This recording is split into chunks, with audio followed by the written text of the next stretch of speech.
Well, hello everybody, I am Gitanjali. So today we are going to dive deeper into evolutionary biology and discuss a book that I've been wanting to read since a really long time. And this book is Sapiens by Yuval Noah Harari.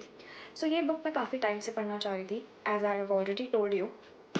This book is all about human evolution and the future of human evolution, as per the description at least, and it's going to tell me a lot about the history of the humankind कि हम इतने ज़्यादा civilized कैसे हुए, हमने इतनी सारी civilizations को develop किया है, how that did that happen basically. So we are going to talk a lot about this thing in this book, and as per the description, I guess हम लोग इतने dominant species हैं, right? Homo sapiens. And जितने भी other species थे जो homogeneous को belong करते थे like homo erectus and Homo habilis, all these species are no longer among us, and we are the only species that exist right now belonging to the Homo genus. So that is literally so fascinating कि हमने ऐसा क्या किया कि सिर्फ हम ही survive कर रहे हैं अपनी जीनस में से, and all the other species belonging to our genus are no longer among us. That's literally sad also, क्योंकि मैं चाहती थी, I always had this in my head कि मैं कभी किसी निएंडरथल से मिलूँ, ठीक है, और मैं उससे पूछूँ कि how is your life and how is everything going. But unfortunately Neanderthals तो अब exist नहीं करते, so I can literally not go up to them and ask what is their experience and whatever. Okay, let's just leave that aside and dive deep into this book, which tells us a lot about evolutionary biology and human evolution. Although I'm a master's degree student in biology, तो मैंने काफ़ी ज़्यादा human evolution के बारे में पढ़ा है. But why do you want to restrict yourself to your textbooks when you can actually read books that can tell you a lot more about human evolution? So I'm just going to read this and tell you what I actually feel about this book. So I'm going to blog this whole experience and share my opinions with you. So just let's dive deep into this.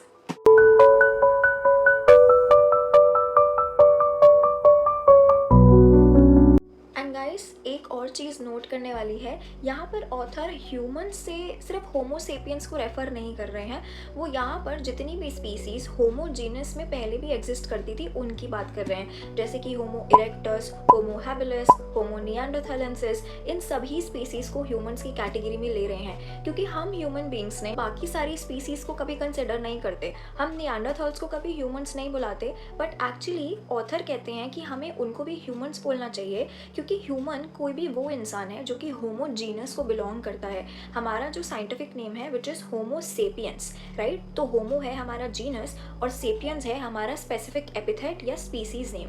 तो उसी type से और भी बहुत सारे species थे जैसे Neanderthals जिनका जीनस होमो था. सो इसीलिए यहाँ पर ऑथर उन्हें ह्यूमंस कहते हैं कि वो भी ह्यूमंस की कैटेगरी में आते हैं क्योंकि उनका जीनस होमो था. So we should keep that in mind और हमें इतना ज़्यादा सेल्फ सेंटर्ड नहीं होना चाहिए.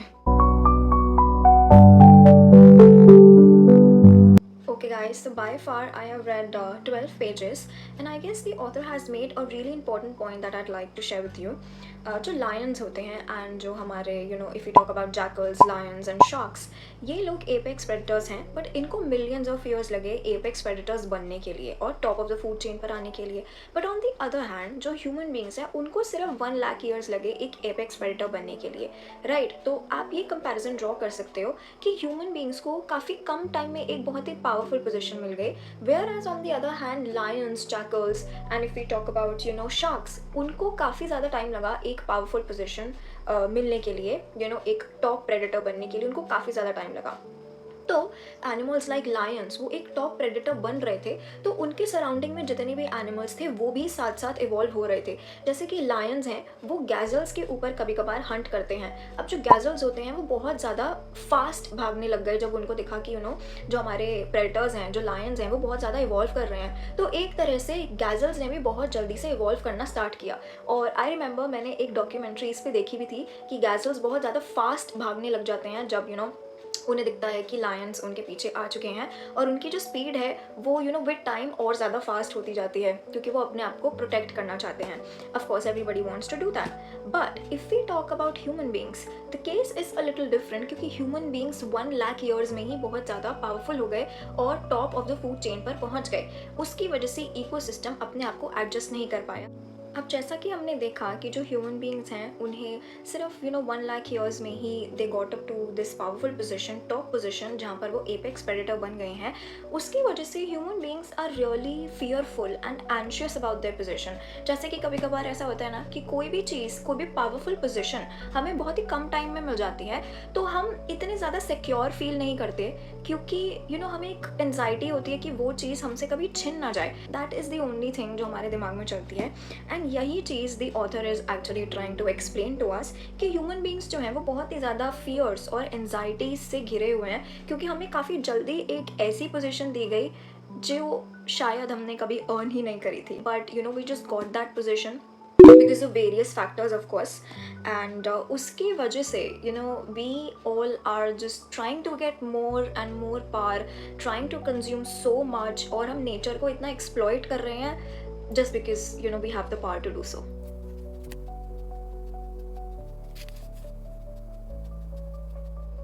Okay guys, so I have read 106 pages so far, and I literally have no words to express what I'm feeling right now, because human beings can literally be so cruel, and I have never studied this in any of my textbooks, because this goes really deeper into the main issue कि human beings actually में कितने atrocious हो सकते हैं, and बहुत पहले से human beings काफ़ी अट्रोशियस थे। It's not a new thing.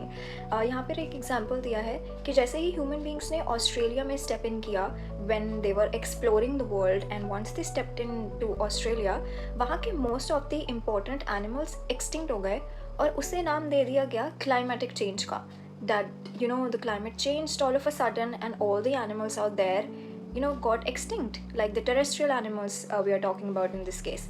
और सिर्फ यही एग्जाम्पल नहीं, बुक में बहुत सारी और जगहों का एग्जाम्पल भी दिया गया है, जिसमें हमें पता चलता है कि जब होमो सेपियंस ने उन जगहों पर कदम रखा, वहाँ के most of the animals got extinct. So of course there is a connection between the waves of extinction and the existence of human beings in that particular area, to be more precise, homo sapiens. And guys, while reading this book, I'm literally questioning one thing, and that is, how are we a successful species?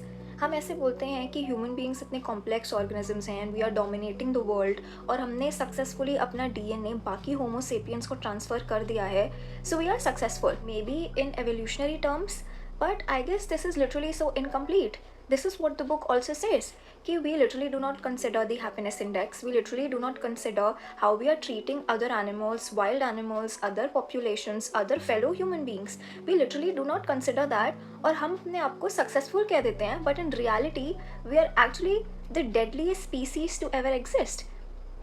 And I am literally having second thoughts, because I also thought कि now human beings are dominating the world, so there should be something special about us, but in reality there's nothing special about us. So अभी तक मैंने 206 pages complete कर दिए हैं, and let me tell you that this book is not only about biology. ये book आपको Homo sapien से related उनके culture, origination of money, agriculture and human relationships, इन सब के बारे में भी बताती है। एंड पर्सनली मुझे ऐसी बुक्स बहुत अच्छी लगती हैं जो कि एक टॉपिक से काफ़ी सारे टॉपिक्स को रिलेट करती है, जैसे कि यहाँ पर इन्होंने होमो सेपियन से और उसके एस्पेक्ट से रिलेटेड सारी चीज़ों को कवर करने की कोशिश करी है। जैसे कि मैं यहाँ पर एक एग्जाम्पल भी देती हूँ। यहाँ पर एक टेबल है ऑन पेज नंबर 167, वहाँ पर एक फीमेल की बायोलॉजिकल कैटेगरी और कल्चरल कैटेगरी को एक्सप्लेन किया गया है। यहाँ पे दिखाया जाता है कि बायोलॉजी एंशिएंट और मॉडर्न टाइम्स में बिल्कुल सेम होती है, लेकिन culture over the period of time बदलता रहता है। सो इन दो टेबल्स को हम थोड़ा सा ध्यान से देखते हैं। सबसे पहले देखते हैं एक टेबल जो कि हमें फीमेल की बायोलॉजिकल कैटेगरी के बारे में बताता है। इसमें हमें पता लगता है कि एंशिएंट एथेंस और मॉडर्न एथेंस दोनों में ही फीमेल्स के पास XX सेक्स क्रोमोसोम्स थे, एंड उनके पास ओवरीज पहले भी थी, एंड मॉडर्न एथेंस में भी फीमेल्स के पास ओवरीज हैं। लेकिन अगर हम कल्चरल कैटेगरी का टेबल देखें तो इसमें हमें पता चलता है कि एंशिएंट एथेंस में विमेन को कोई अधिकार नहीं था वोट करने का, लेकिन मॉडर्न एथेंस में वुमेन के पास अधिकार है वोट करने का। इसका मतलब कि बायोलॉजी हमें कभी भी डिस्क्रिमिनेशन करना नहीं सिखाती। डिस्क्रिमिनेशन हमने अपने दिमाग में ही बना लिया है। मतलब जो कल्चर हम प्रमोट करते हैं उसी से ही हम डिस्क्रिमिनेशन भी प्रमोट करने लग जाते हैं। So these two things literally tell us so much about biology and culture कि बायोलॉजी कभी भी डिस्क्रिमिनेशन नहीं करती। Of course biology differences promote करती है, जैसे कि मेल्स एंड फीमेल्स में काफ़ी डिफरेंसेस हैं, बट बायोलॉजी कभी ये नहीं कहती कि मेन आर सुपीरियर या फिर विमेन आर सुपीरियर। लेकिन कल्चर जो हमने अपने दिमाग में अज्यूम किया है, इससे हम मेन को सुपीरियर मान लेते हैं या विमेन को सुपीरियर मान लेते हैं, या इन दोनों में से किसी को इन्फीरियर मान लेते हैं। सो दिस इज समथिंग जो कि बायोलॉजी प्रमोट नहीं करती बल्कि कल्चर करता है। So guys, I am finally done with this book and let me tell you, ये काफ़ी अच्छी थी। एंड अगर तुम इसे पढ़ने वाले हो तो मैं इसको जल्दी से तुम्हारे लिए समराइज कर देती हूँ। ये बुक 4 पार्ट्स में डिवाइडेड है। First is cognitive revolution, second is agricultural revolution, third is unification of human kind and fourth is scientific revolution. इन चारों पार्ट्स में से मेरा फेवरेट पार्ट था साइंटिफिक रेवोल्यूशन, क्योंकि इसमें मुझे काफ़ी सारी इनोवेटिव स्ट्रैटेजीज दिखी जिससे साइंस ह्यूमन काइंड को सपोर्ट करता है। So this is something which is really good and मुझे लगता है सबको इस बारे में पढ़ना चाहिए, दैट हम लोग यहाँ तक कैसे पहुँचे और हमारे एंसेस्टर्स ने ऐसा क्या किया, that we are so different from other species but that doesn't mean that we are special. And scientific revolution में मेरा फेवरेट पार्ट था bionic life. Bionic life basically हमें ये बताता है कि कैसे आजकल आर्टिफिशियल डिवाइसेस हमें इतना सपोर्ट कर पा रहे हैं। जैसे कि मान लेते हैं कि किसी एक्सीडेंट में एक इंसान का हैंड कट हो जाता है, इसके बाद ऐसा हो सकता है कि उस हैंड की रिप्लेसमेंट के लिए हम एक आर्टिफिशियल हैंड बना पाए, जो कि बहुत सारी कंट्रीज में हो भी चुका है। और अगर ऐसा होता है तो वो ह्यूमन काइंड के लिए कितना बेनिफिशियल होगा। And this is the concept of bionic life, जो मुझे लगता है काफ़ी इंट्रीगिंग था और सबको इस बारे में काफ़ी ज़्यादा पढ़ना चाहिए। तो I would give this book 9 out of 10, क्योंकि मैंने थोड़ा एक्सपेक्ट किया था that this book will talk more about the human brain और ये बाकी सारी स्पीसीज के ब्रेन से कैसे डिफरेंट है, which is not much in the book but still I would say it has a lot to tell you. So you should read this one and check this out. Till then, bye bye.